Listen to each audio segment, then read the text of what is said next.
Hello, and welcome to the AAMFT podcast, your all-access pass to the latest news, developments, and thought leaders in the world of systemic therapy. We strive to relate, educate, and innovate, one episode at a time. I'm your host, Dr. Eli Karam, and we're brought to you by the American Association for Marriage and Family Therapy. Our podcast explores topics that relationship-based therapists care about. In addition to featuring unique conversations and interviews with established experts, our show provides information and education on direct practice and emerging trends in the MFT profession. For more information, please visit us at aamft.org. Thanks for listening and enjoy the show. Divorces are often messy, involving court dates, significant time and expenses, a lot of hassles, both for the client systems that we work with and also for us as MFTs. This is especially true for divorcing couples who can't agree on what to do. They need intervention of attorneys and judges to resolve their disputes. But what we're going to talk about today is collaborative law. The defining characteristic of a collaborative divorce is that parties and attorneys agree not to litigate. So it's an out-of-court legal process whereby your client will have a team of specially trained legal, financial, and mental health experts, all working together in unison in a safe and amicable environment, guiding the couple to develop options for reasonably dividing the marital estate while helping them develop the necessary skills to live independent of one another and in many cases share the children and maintain the integrity of family relationships, because a divorced family is still a family. In this episode of the AAMFT podcast, I'm going to be joined by Dr. Randy Heller to discuss both the important similarities and the differences between collaborative divorce and traditional divorce mediation, which you may know more about. Both of these things, by the way, are in the scope of our practice of MFTs, but not necessarily in the scope of our competence, meaning even me, someone that works with a lot of divorcing couples, I love this information today because it tells me what I need to level up on in order to make good referrals and potentially do more of this work. We're also helpful, we'll learn today, to attorneys, where we provide a critical resource by helping them understand clients' emotional triggers, fears, and concerns. And we provide crucial assistance in the settlement negotiations when we identify the emotional, psychological roadblocks to settlement. Also in the episode, in addition to talking about the similarities and differences between collaborative divorce and traditional mediation, we're going to talk about how we as MFTs can increase our scope of competence in this area. And even if you don't see yourself being part of a collaborative divorce team as it's outlined today, how you can make inappropriate referrals so that our clients that are good candidates might find a collaborative divorce team. Dr. Randy Heller received her doctorate in family therapy from Nova Southeastern University. She's an LMFT, a certified family court mediator, a qualified parenting coordinator, as well as the founder and clinical director of the Family Network. She's a clinical fellow and an AAMFT approved supervisor.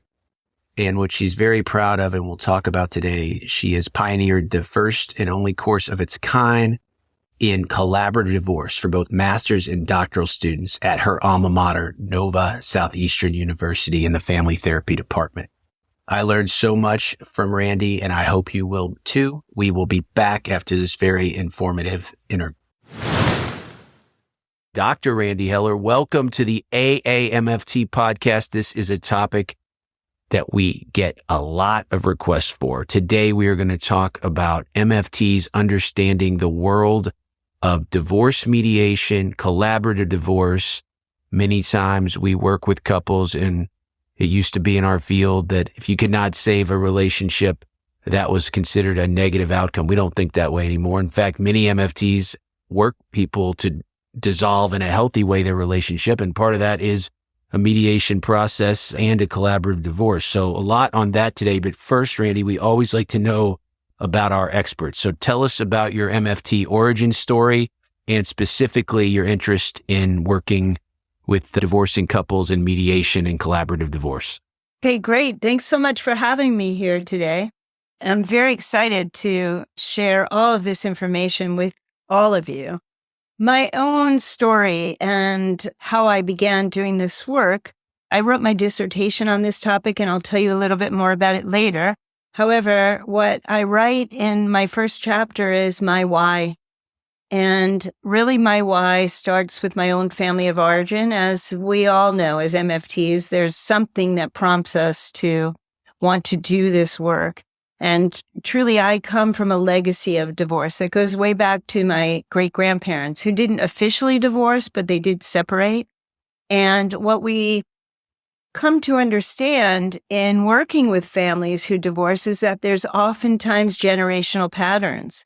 So my great-grandparents had conflict in their marriage, and my grandparents had conflict in their marriage, and my parents divorced. And actually, the way I talk about that is that when my parents divorced, it was in the early 70s. And when they divorced, divorce was a really shameful thing. And unfortunately, I remember I was 13 years old at the time, getting on the school bus and being really fearful that somebody would know that my parents were divorcing. And it was really a sad thing for me because I didn't know how people were going to view me or my family at that point in time. And so ironically, when my parents divorced, then the rest of the block got divorced. I guess they gave everybody permission. However, the reality is that my parents didn't know what to do. They didn't know how to help me. They didn't know how to handle themselves, and they really didn't know how to move through this process in a way that was going to allow myself and my brother to thrive.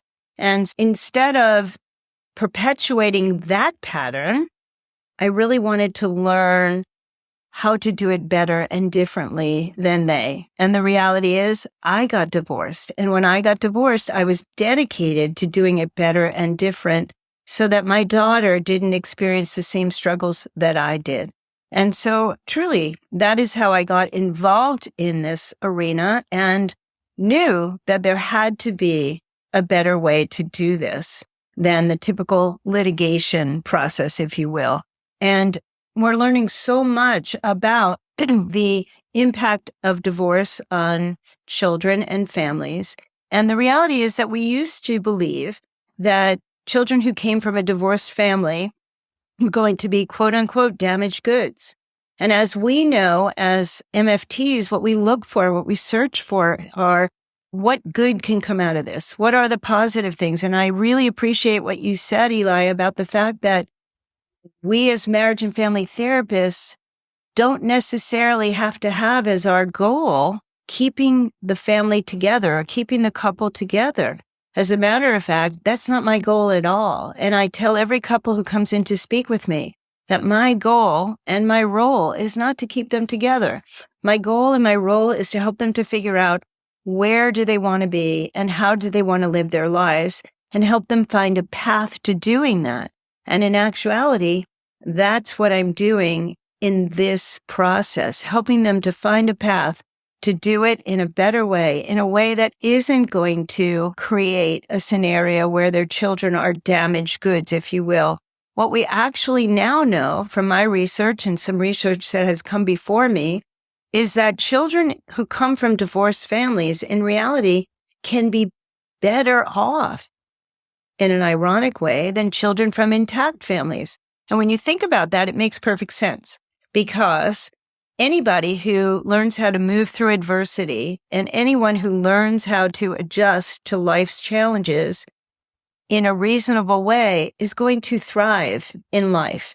And so we're really teaching parents how to help their children to do this so that, again, the generational patterns do not persist, if that makes sense to you.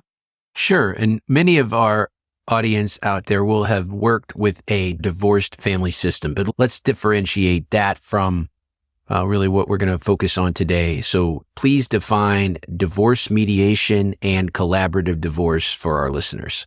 Okay, great. So mediation and collaborative divorce are often confused. So I appreciate you asking me to define the similarities and the distinctions.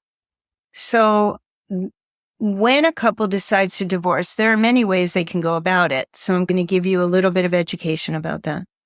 There's what we call the kitchen table divorce, where two people can come together, sit down, decide how do they want to divide their assets, their liabilities. We call that their relational estate, and how they want to share their children and what they want to do about that. Unfortunately, most people, though, who are getting divorced really can't sit down together and talk about that without a neutral person to help them. Because what I always say in these processes is that if people who are divorcing knew how to communicate effectively, solve problems, co-parent their children, and really understand each other's perspective, they probably wouldn't be getting divorced. And so we start with that premise that these people need assistance and guidance to help them to move through. Again, a kitchen table divorce is one way they can do this, which usually isn't that effective because, one, they don't know how to talk to each other, and two, they really don't understand the legal ramifications, the financial ramifications, and the relational ramifications of being divorced. And truth be told, it is a benefit to couples to have professionals who have an expertise in these three areas, because I will emphasize divorce is a legal, financial, and relational issue, mostly relational, then financial, and then legal. And so we have to help them with the expertise that we have. So again, going back to your question, the next way that people can get divorced is by going to litigation. And that's what the world knows about, litigation, and how two people fight it out, and how attorneys represent each party, each entity of the couple, and they try to prove that the other one is wrong, that their client is right, and that they should get everything that they want. And I said that in air quotes, get everything that they want. And litigators oftentimes will convince their clients that if they go to court with them, they will, quote, get them whatever it is that they want. And that really doesn't help the family to sustain after divorce, because if you think about it, they're fighting it out in court. There's gasoline on that fire, and they are angry at each other. They are resentful of one another, and they really can't find a way out. The other problem in litigation is that you have a judge who makes decisions about what should happen with this family. And the reality is that judge doesn't know the family, doesn't know the children, doesn't know the dynamics. What they're looking to do is settle the matter. And so they make a decision. And typically people think that all the rights of the wrongs that have been done to them will be justified and dealt with in a court of law by a judge. But the reality is that the judge comes in, utilizes the law as a premise, if you will, however, really judges and makes decisions based on their own experience, their own bias, their own awareness, and their own beliefs, not really necessarily considering your family system. And the reason that I preface my now explanation of mediation and collaboration with litigation is because mediation and collaboration are two what we call alternative methods to resolving disputes. So they come under the umbrella of what we call ADR, alternative dispute resolution, and they are entities unto themselves. So mediation, there are many ways that people go about mediating. For an example, in the state of Florida, you are required to mediate before a judge will even hear your case, even if you're in litigation.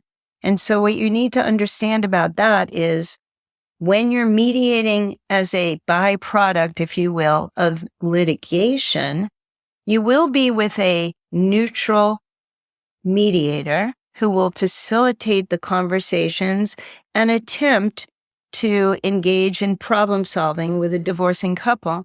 However, the litigators are still in the room. Again, fighting for who's right and who's wrong, or they're in the background and there's a lot of noise about who is right and who is wrong and who should get what and who should do what to whom, etc. So that is mediation as a byproduct of litigation, which is not necessarily alternative dispute resolution. The big distinction is when you're in mediation and what we call a pro se mediation, where it's two people who are divorcing and there is a neutral mediator who could be either a lawyer, a mental health professional, a financial professional, or truth be told, almost anyone who is going to step in and help this couple to communicate and solve problems. When you have that neutral person, you've eliminated the noise of the divorce war, if you will. So in that regard, it's a very beneficial process where two people really are encouraged to communicate about their perspectives, what's important to them, what they hope, what they wish for, what they're afraid of, what their vision is about their future after divorce. And we're helping them to do that in a safe container that is confidential, does not go, the products of mediation, the work product of mediation does not go into a courtroom ever. And so there's a safe container to, in some ways, air differences. There's a safe container to communicate your perspective.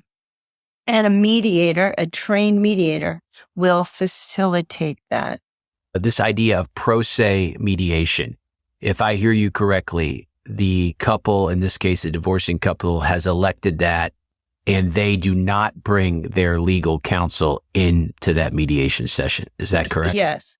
That's very different when you go in as a part of the legal divorce proceedings. Like the prelude is we're having this mediation and we're going in with our lawyers, and no disrespect to any lawyer in our audience or someone with a close family member or friend that is a lawyer. But I always tell couples when I'm meeting with them, they're going through this. It's like, much like you said about the judge, the lawyer's job is to protect the individual.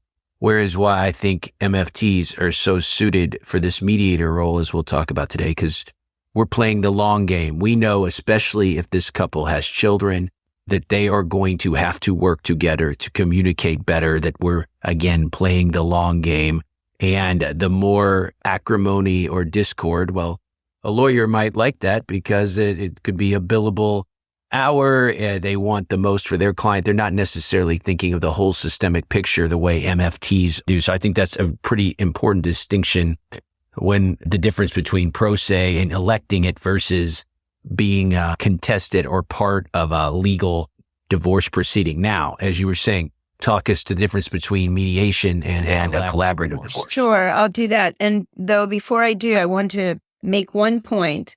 So oftentimes when people are in mediation that's mandatory as I said, byproduct or prelude, as you said, to litigation, what's happening is, one, they're either checking off a box that's required by the court, or they're doing it without a lot of skin in the game, if you will, because they know if we don't agree, we'll just go to court and we'll let the judge decide and we'll fight it out. So the mindset is different as well. And as you said, so importantly, the attorney is only advocating for one entity of the system, right? So in a pro se mediation, the significant difference, and I want to emphasize what you said, is that you have one neutral person who is trying to see the big picture, who is trying to address all of the issues, all of the perspectives that are happening simultaneously.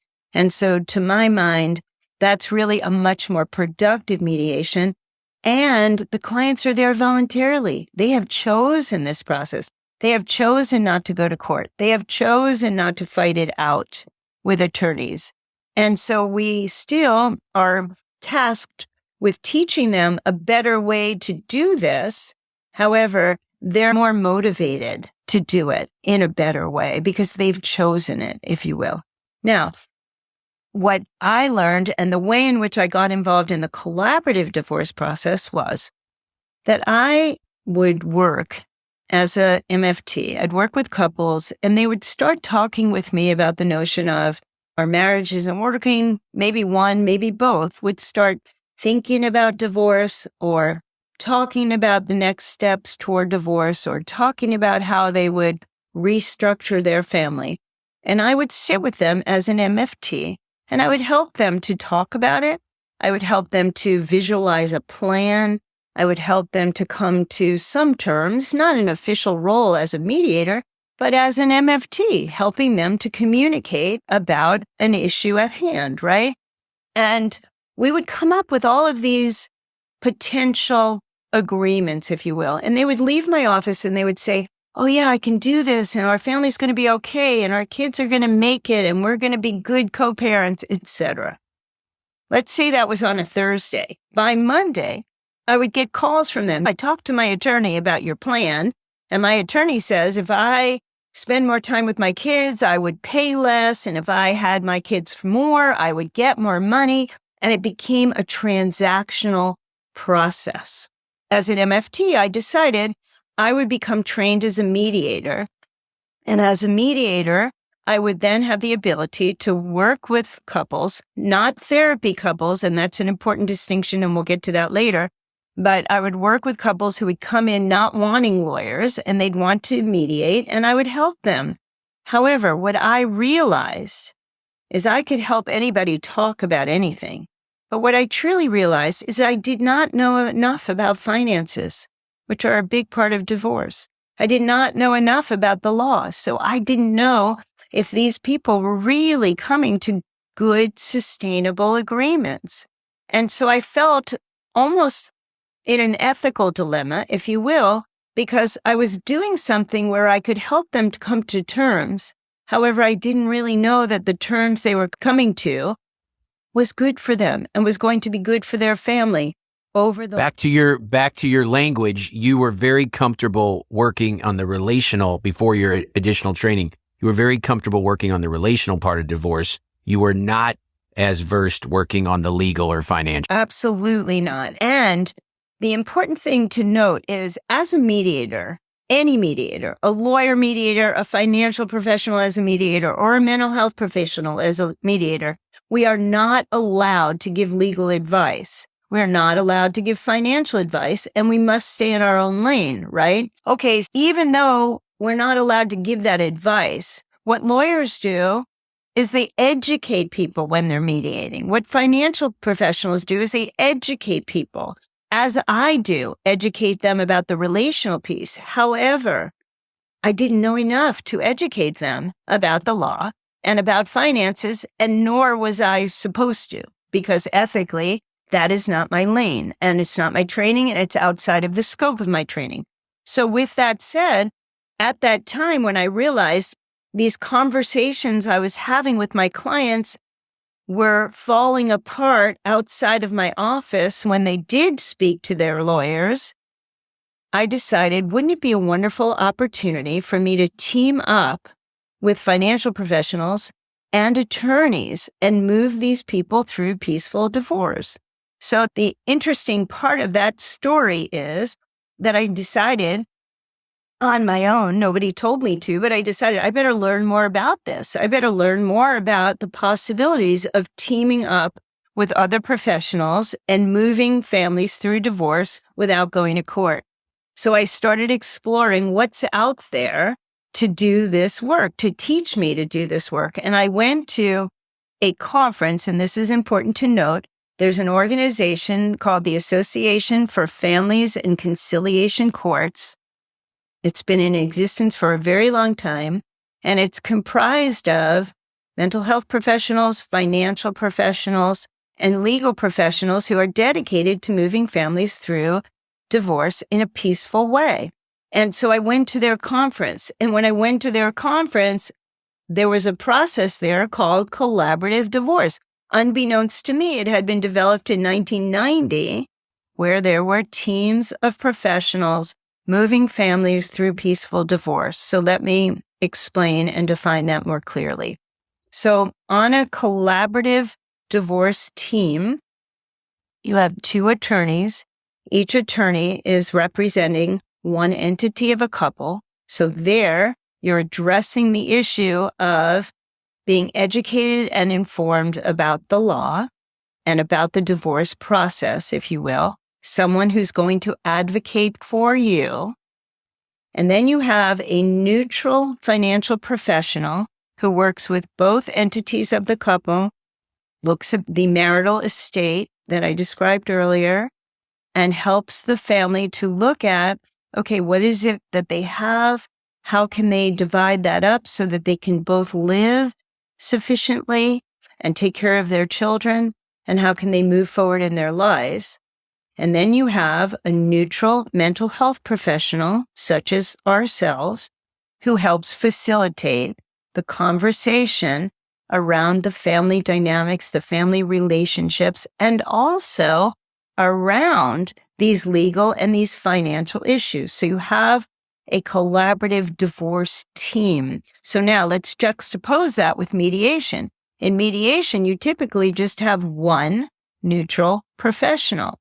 There is a movement now towards what we call co-mediations, where one neutral mediator will team up with a financial professional or a mental health professional to do something akin to the collaborative divorce process. However, there is one more significant distinction. Again, in the collaborative divorce process, each entity is represented by an attorney. You have a neutral financial professional, a neutral mental health professional, generally on these teams. The caveat is, and the cornerstone of collaborative divorce, is we sign contract agreements at the onset not to go to court.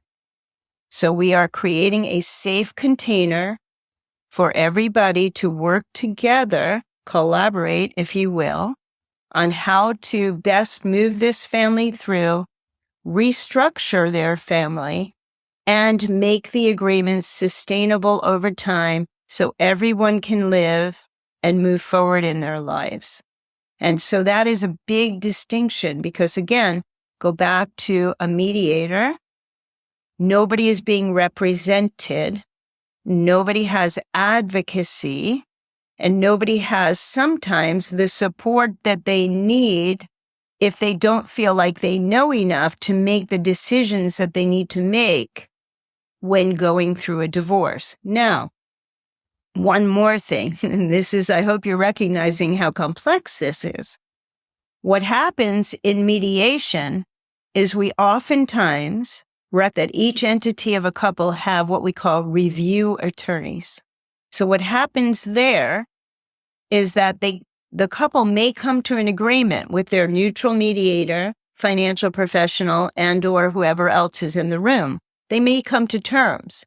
And then when they go to their review attorneys, sometimes what happens is the very same thing that I described earlier, where the review attorneys will almost break apart all of the agreements. And as you said, Eli, in all due respect to the attorneys who are out there, that does create billable hours. And I would like to say, with respect, that the attorneys really believe that what they're doing is protecting their client, defending their client. Attorneys are trained in law school toward zealous advocacy. And that means that they defend and protect their client to no end. So how does that help the rest of the family system that experiences the fallout of that? So you don't have that in collaborative divorce. In collaborative divorce, everyone is committed to working toward settlement. Everyone is in a room together, as I described, creating a safe container for this couple and this family to move through divorce in an amicable, peaceful way. The other part is we're really teaching them the skills as we move through these settlement conferences. We're teaching them the skills that they don't have when they come to the process. And the other part about it is we are helping them to deal with the process of getting divorced, not, as is typically the case in marriage counseling, not what needs to be in place in order for them to be able to live together peacefully, but what needs to be in place in order for them to divorce peacefully, raise their children peacefully, and go on to have better and different relationships in the future. Does that? Yeah, you have so much great stuff there. I was taking some mental notes. Let's dig in. So now this idea of a collaborative divorce, which, as you said, has been in existence for over 30 years, and you are now well versed in it, but it may be very new to some of our listeners who may understand mediation, but this collaborative divorce. So we have two attorneys, we have the neutral financial professional, and we have the neutral mental health professional. Does this team come prepackaged if you are a potential couple looking for a collaborative divorce, or who assembles the team? Number one. And then number two, Randy, tell us about how many times the team is actually all in one place to work together with the couple. Okay, great questions.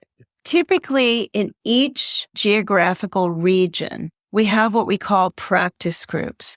So let me start with, we have an umbrella organization named the IACP, which is the International Association of Collaborative Professionals. And I urge any one of you who are listening to go to the website collaborativepractice.com and look for the International Academy of Collaborative Professionals. I actually proudly sit on the board of that organization.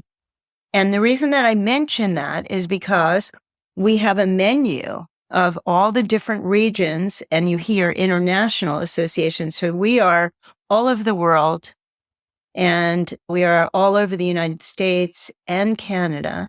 And we all have what we call practice groups.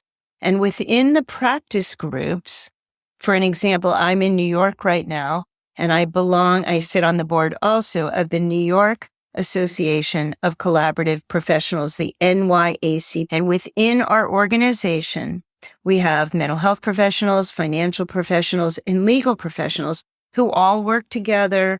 We all have very similar training, and we all process how to help people to go through these divorces in a better way.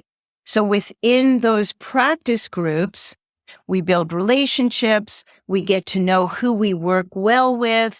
And so when a couple decides that they want to get divorced and they go to one attorney, let's just say, and they have searched us and they know that they want an alternative method to divorce, they may go to our website and they may connect with an attorney. And then the attorney may recommend other attorneys or the website so that the other entity of the couple can choose an attorney.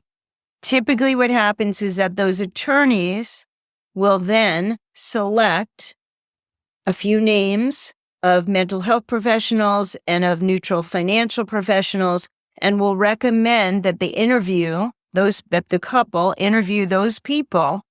And so the team is generated primarily through the professionals, but with the couple, so that the couple has agency in choosing who do they want to work with.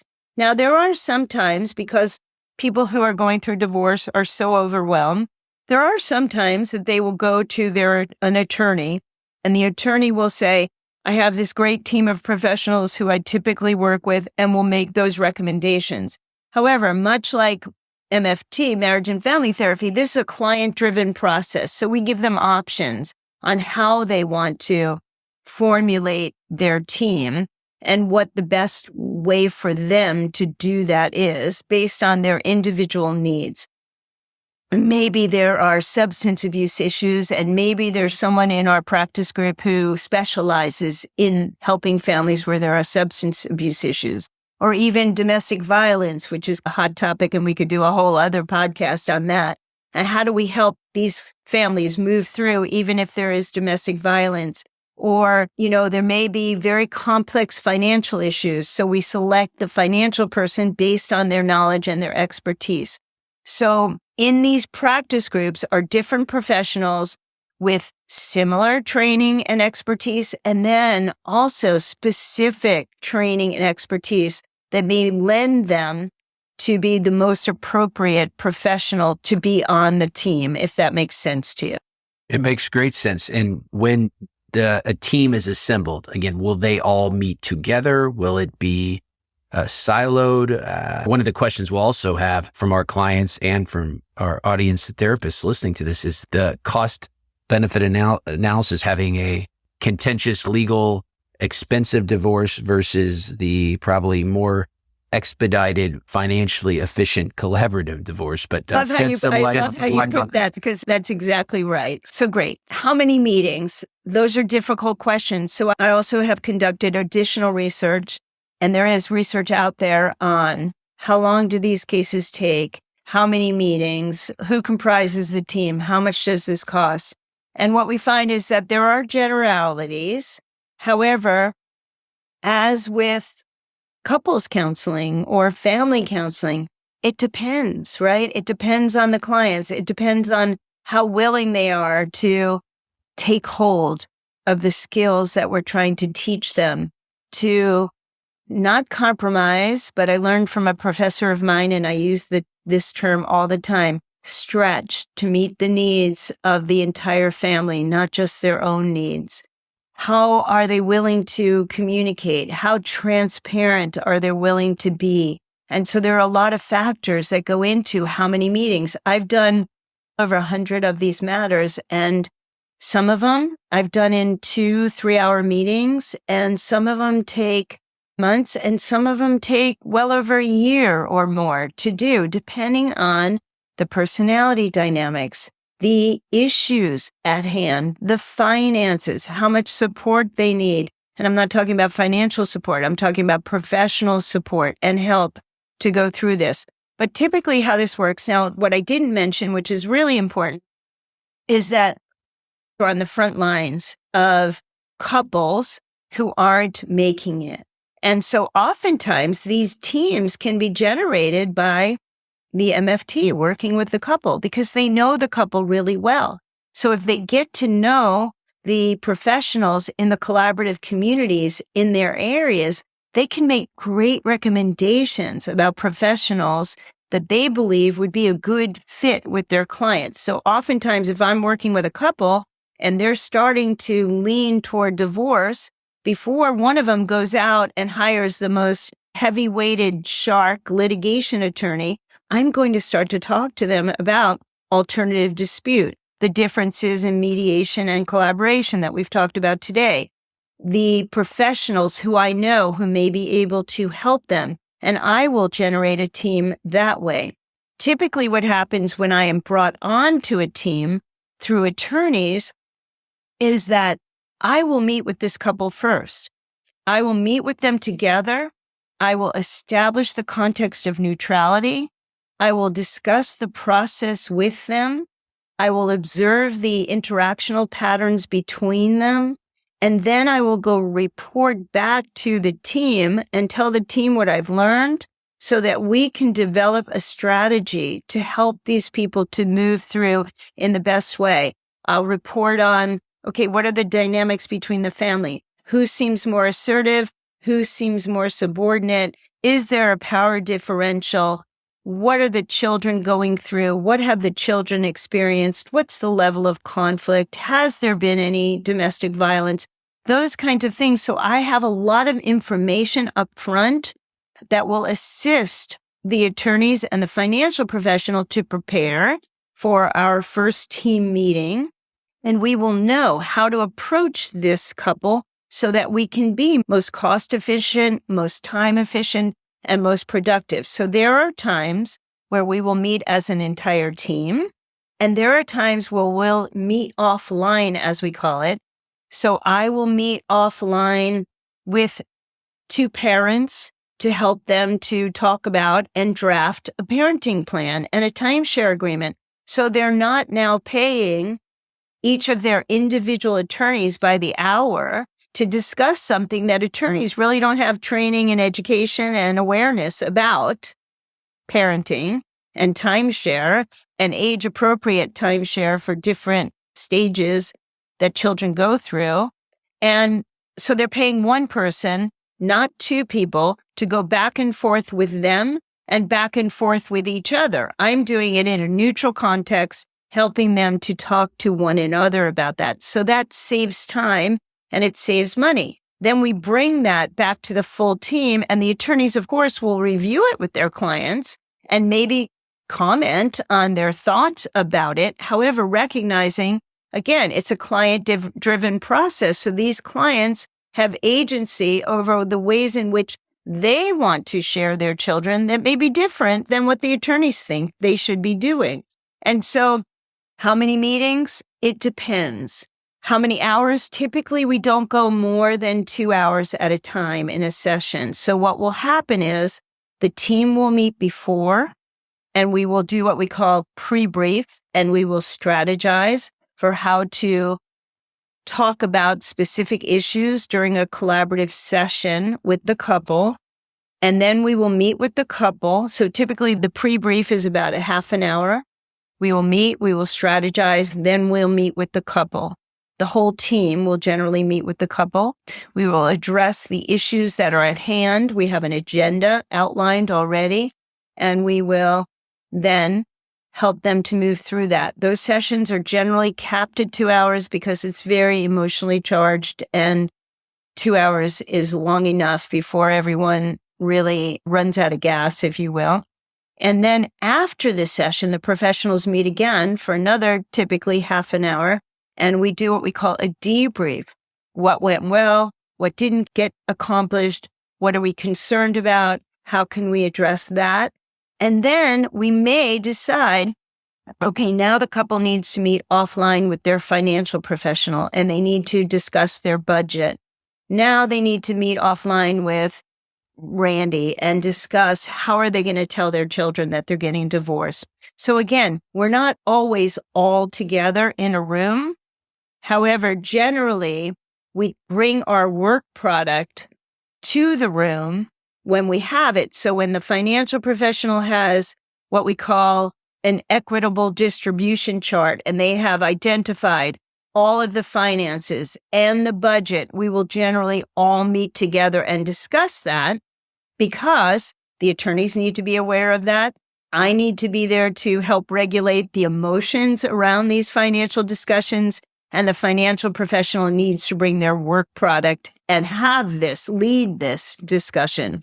Or if we're discussing parenting issues, I will bring the work product, the parenting plan, to the session.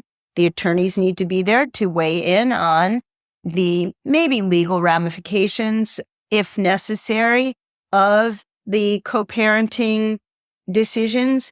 And the financial person needs to be there because there are financial, let's just say, obligations that go along with parenting time. And so, as you can see, it's a series of offline and online meetings where we're either all together in a room, but we try to make it as efficient as possible. And if the lawyers don't need to be in my parenting session with them, they don't need to be in my parenting session with them. And the same is true for the financial piece. Very many times we see divorcing couple, they triangulate a child, but a therapist and a lawyer triangulated. In this model, everybody is starting on the same page. So even if it, as you said, starts online, everybody together, and breaks down to offline or the different parts of the collaborative team, it's still coming from one centralized unit. These four professionals working together in the best interest of the couple in a unified way, which I think is immensely necessary to avoid this triangulation and things breaking down. So you said also that the couple signs an agreement that they are not going to litigate. So let's say everybody starts in good faith and it is just not working out in this collaborative team. What happens if you hit a stalemate? Do you terminate the contract and agreement, or this is obviously a best case scenario? It works out. They have a collaborative divorce, avoid unnecessary acrimony, and kind of move forward many times as co-parents in a type of limited partnership, as we talk about. But let's talk about when the collaborative divorce does not work out and how you shift from that. There are times it doesn't work, and there's a multitude of reasons for that. It's rare, though, I will tell you. We have our statistics say 96% of these cases settle. And so if it doesn't, what happens because of the contract agreement states, it's called the withdrawal provision, that if anybody chooses to opt out and go to court, then you lose your entire team. So you lose your attorney. They can't represent you in court. And you lose your financial professional and your mental health professional, and oftentimes any work product that you've already accomplished. And that provision really depends on the team and what they decide to do with that. So to my mind, let's say if a couple decides to opt out, but they've already completed their parenting plan, they've paid for that. They've invested a lot in that. So typically the teams will agree to give them that to move on. So there are times where people will opt out and they'll end up in court. But if they've had any resolution and they've come to any specific agreements, we will memorialize those and then they can move on. However, they do lose their team. So they lose all the money they've paid. They lose all their retainers. They lose their professionals, and they lose that safe container. And the irony is that the statistics will show that 98% of cases, even those in litigation, settle on the courtroom steps. So what I often say to these couples who are thinking about opting out, or these people, any entity of the couple who are thinking of opting out, the statistics will suggest that you're going to wind up back in mediation or in a process like this. So why not just stay in it and tough it out and work through it? And we're here to help you to do that. Again, to me, the withdrawal provision, which sometimes scares a lot of the attorneys because they don't want to lose their clients, if you will. To my mind, the best reframe for that is the withdrawal provision where they might lose their attorneys and they might lose the other professionals is the best leverage that we have to keep them motivated to work toward settlement. To me, you're preaching to the choir here. I work with a ton of conflictual couples and they're headed toward divorce, and they many times have lots of resources and assets, and they spend a lot of time and money fighting about things and many times triangulate the therapist. So in my 24 years of practice, I have been subpoenaed many times for records or whatever. But, often I say, and I've never had to appear in court because I know my legal and my ethics, and the unit of treatment was the couple. And that's how it started. So unless both people gave a consent, which usually never happens in a divorce, I'm not going to release that stuff or certainly testify on one or other's behalf. So one of my biggest fears is getting triangulated into the legal system. But what you're describing now, I really like, because it's working with like-minded lawyers and financial people to avoid litigation. So someone like me would be much more interested in doing this than going down another route. And you also said something I think is very valuable for our listeners today. Even if you don't want to extend your scope of competence to do this type of work and get some of the training that you've had and you'll tell us about in a second, your ability as a point of entry to educate couples on this. Because if you're like many of our listeners, you don't even know what this is. And if you don't know as a mental health professional, you can't really educate your couples that this is even an option. And if they hit a lawyer as a first point of contact, probably, no offense to lawyers, as we've said during this hour, but a lawyer isn't going to suggest this either unless they're in one of these practice groups that's like-minded. So I think the MFT becomes very important in educating the couple to what their options are. What's important for you to know as an MFT to our listeners out there is that even if you're not going to do this work, as you're saying, Eli, you want to be informed about it so that you can inform your clients. Because I will tell you, before I knew about this, the inclination was, I want to protect my client, right? I want to help my client. So let me send them to the sharpest attorney I know. What I've learned is I'm not helping my client that way because the cost is exorbitant emotionally, financially, and relationally. It just destroys your family. And so I'm not helping them. I thought I was, but I'm not. And so becoming well-versed in this, number one, you can be the point of entry, as you said, Eli. But the other thing is, if you are trained in this process, and we'll talk about how you do that, if you are trained in this process, what you also can be is a consultant to our team. So oftentimes I'll work with one entity of a couple and they're really not ready to go through divorce. They're really emotionally devastated. They're still wanting to stay married. They can't come to these meetings and be regulated. And so I'm going to send them to a therapist. I'm going to suggest therapy because what we didn't get to and what's critical, and I hope we can get to the ethical issues because there are many. As I'm on a team, I need to identify that as a problem. So if a person really can't move through these meetings in a productive way, I want to send them to a therapist.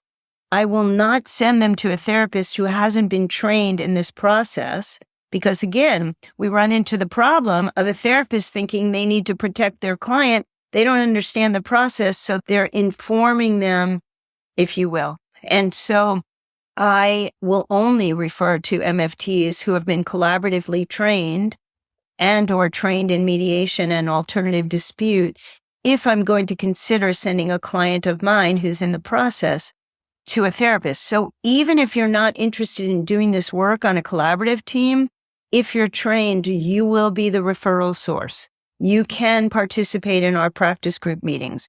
You can become entrenched in our community and you can be an ideal referral source, which is really key. I started to tell you earlier, Eli, that out of my dissertation, I wrote a course at Nova Southeastern University. I've been really blessed to be able to teach this called Collaborative to Divorce to MFTs for the last 10 years. And every time I begin a semester, I asked the students, what made you decide to sign up for this? And they would say, we know that divorce is out there and we want to help these families and we like to collaborate, but they didn't even know there was a specialized process called collaborative divorce. And so educating you all as MFTs about this process is critical for the clients in a multitude of ways. So I would just like to describe and summarize for you, if I can, Eli, the similarities and the differences, which are very succinct. Please, and then get to the ethical considerations as well. The similarities and the differences between mediation, a pro se, let's focus on pro se where there's no lawyers, a mediation and collaboration. So the similarities, both processes are solution oriented. So I'm going to be speaking your language now. We're not living in what were the problems in the marriage. We're living in how do we help you move through a successful, peaceful divorce? What needs to be in place in order for you both to leave this process feeling like you can move forward in your lives and you're still whole? So both processes, mediation and collaboration, both are non-pathologizing. We're not judging people. We're not deciding who was right and who was wrong in the marriage, who caused this and who has to pay for it, and how do we rectify those rights and those wrongs. We're not looking at that. We're looking at how do we help them both to take responsibility for their part in their decision to divorce and move forward. So that's important. Also, in both mediation and collaboration, we are understanding that each person in the room, lawyers, financial professionals, mental health professionals, and the couple have perspectives that are happening simultaneously. So everybody in the room there are multiple perspectives happening simultaneously, whether in a mediation or a collaborative divorce. And our role is to help everyone to communicate those perspectives so that there is a global understanding of people's interests. So that's really important. The differences between mediation and collaboration is that truly in collaboration, you have more support. So when somebody calls me and they want to understand what they need, I look at how much support does this family need? Do they have children? Do they have a large marital estate? Do they have high conflict? Is there substance abuse? Are there mental health issues? So is this something that's simple and one neutral person or a co-mediation can support this couple going through? Or do they need more? And if they need more, generally, we refer them to collaborative. Now, the difference between these alternative dispute processes, which will lead me to the ethical issues, the differences between this and marriage and family therapy. First and foremost, you are not doing therapy. You are not doing therapy as a facilitator in either one of these processes. You may be using every one of your skills that you've gleaned in your education and your training to facilitate communication, to problem solve, to help them understand multiple perspectives that are happening in the room.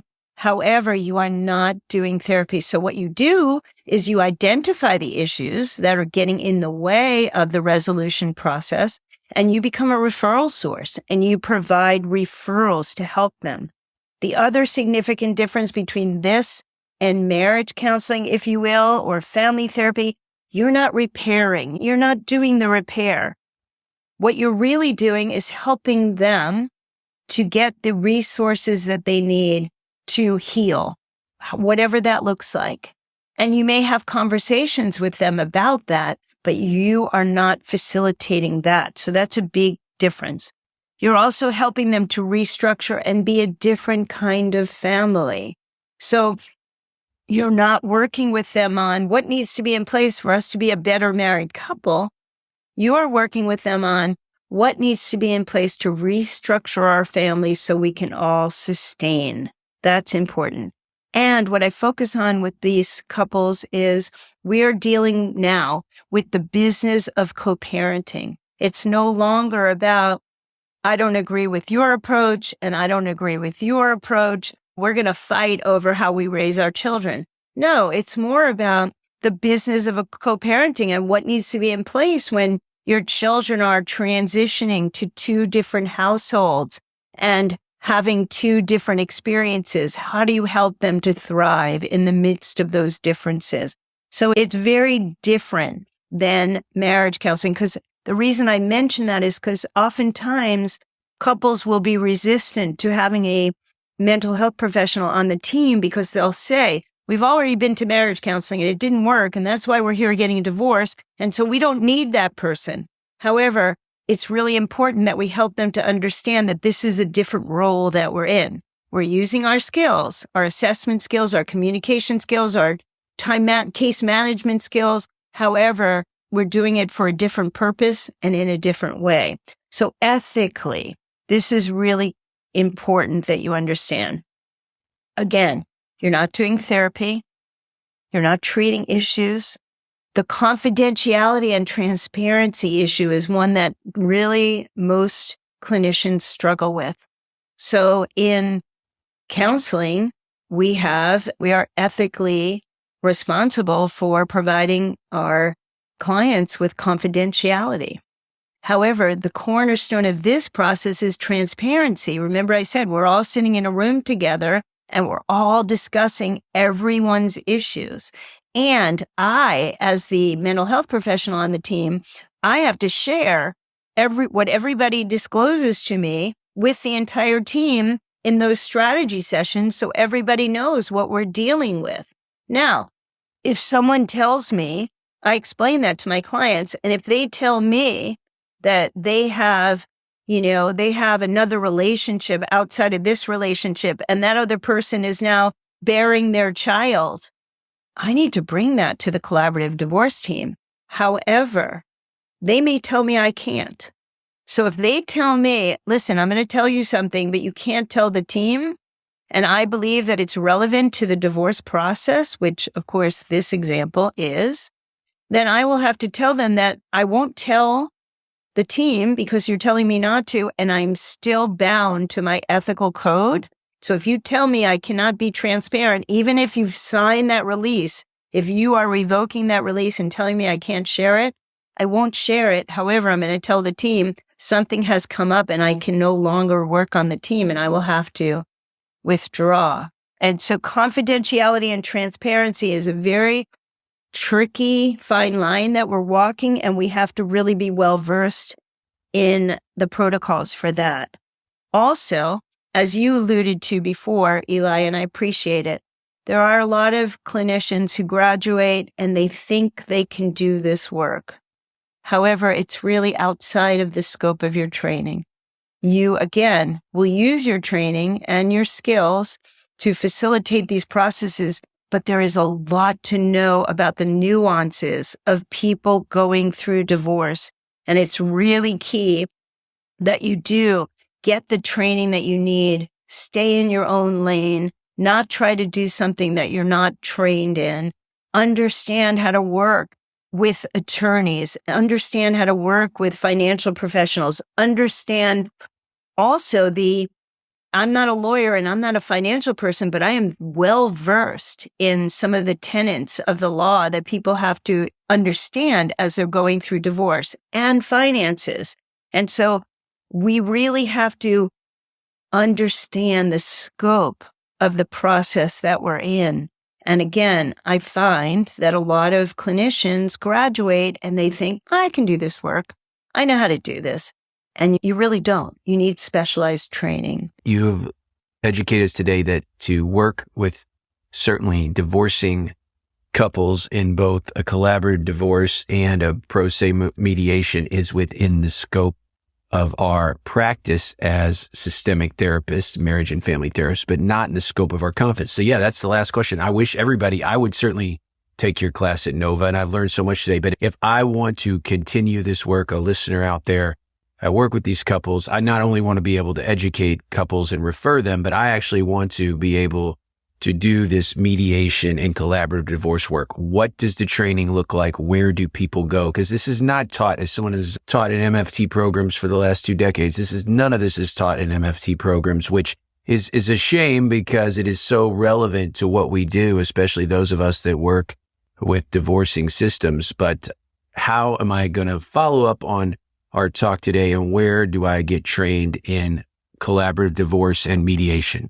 What I suggest is that you start by going to the international organization, the website, as I said, collaborativepractice.com, because that is an international website and it will tell you the various practice groups in your jurisdiction, wherever you are in your geographical region. And what you will do then is you will connect with a practice group there and you will find out the trainings that they're putting on. So typically to become trained in this, and I always say my students who have a full semester course in this are definitely better trained than people who take the required 2-day, what we call it, it's a 2-day interdisciplinary basic collaborative training. So you will find out from the practice group in your region, the trainings that are happening in your region. However, one of the silver linings of COVID is now these trainings happen online all the time. And there are some wonderful training groups that are out there doing virtual trainings for you to access online. So that's number one. But you do have to train and you have to take the 2-day interdisciplinary training before you can even contemplate doing this work. Most practice groups require that you're trained before you become a part of their practice group. So that's one. Same is true for mediation. If you want to become a certified mediator, then you have to take, typically it's a 60-hour mediation training. And so you would need both to do collaborative work, the 60-hour mediation training and the 2-day basic interdisciplinary collaborative training. You would need both of those things, and you can find trainings for mediation all over the web. Just look up family mediation training and you will find that. So you go to the IACP website to learn which jurisdiction you're in, which geographical region has a practice group in your area, and they will tell you where the trainings are. Typically, there are also listed the virtual trainings that are around and the ones that you can take. There's a wonderful training group called the Tampa Bay Collaborative Trainers. They do virtual trainings all the time. But again, there are a multitude of in-person or virtual trainings out there. So you get trained in mediation again, which is a typically 60-hour mediation training in mediation processes in order to become credentialed as a mediator. You typically have to observe or participate in mediations before you actually can do your own. In the collaborative process, we have people who come in and observe as what we call scribes, note takers, who sit in on the cases and observe and learn from each other until you feel comfortable and competent doing this work. That's the basic.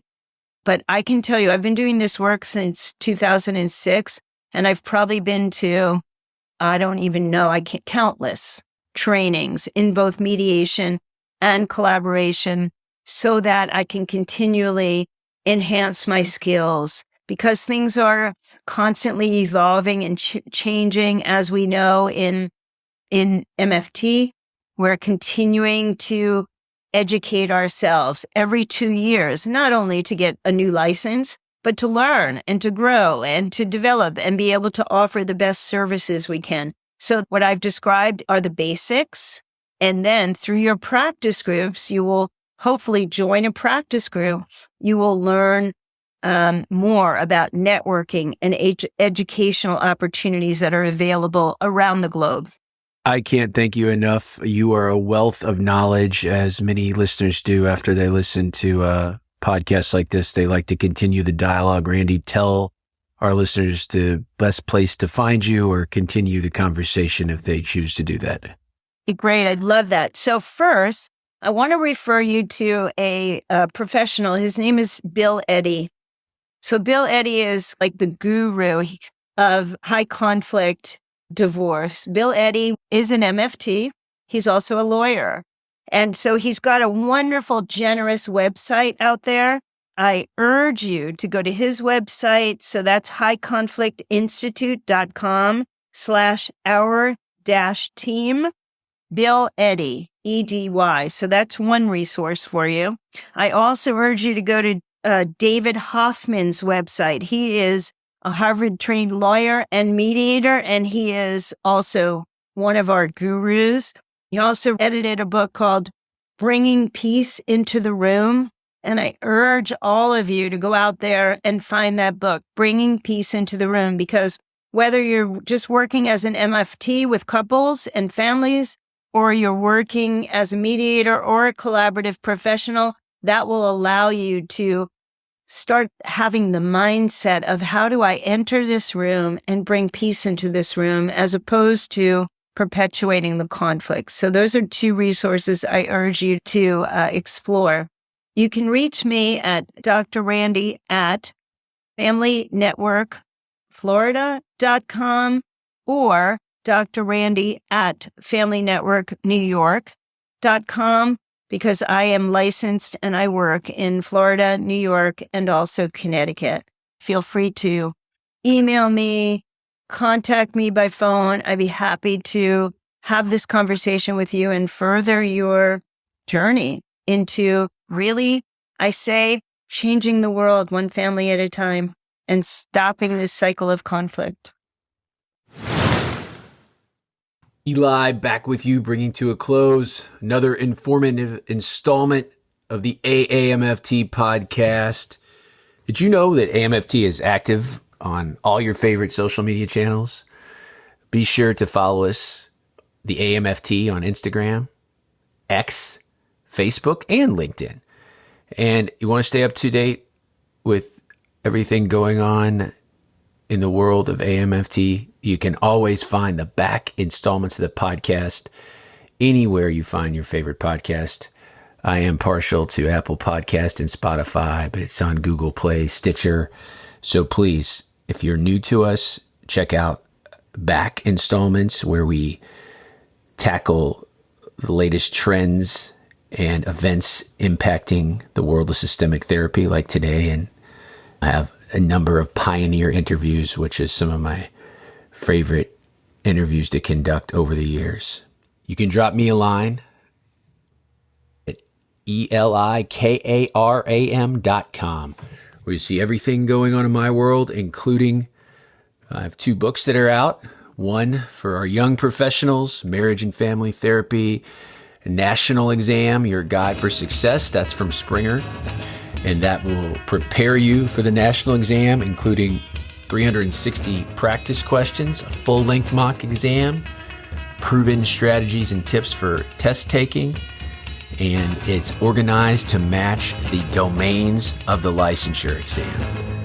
And then, if you're interested in these common factors that we always talk about on the show, including what makes a motivated client, how you build, nurture, and repair a therapeutic alliance, how you maximize your own therapist factors, you want to check out my book, Bringing Common Factors to Life in Couple and Family Therapy from Rutledge. As always, thank you so much for listening. And until next time, my friends, stay safe, stay systemic.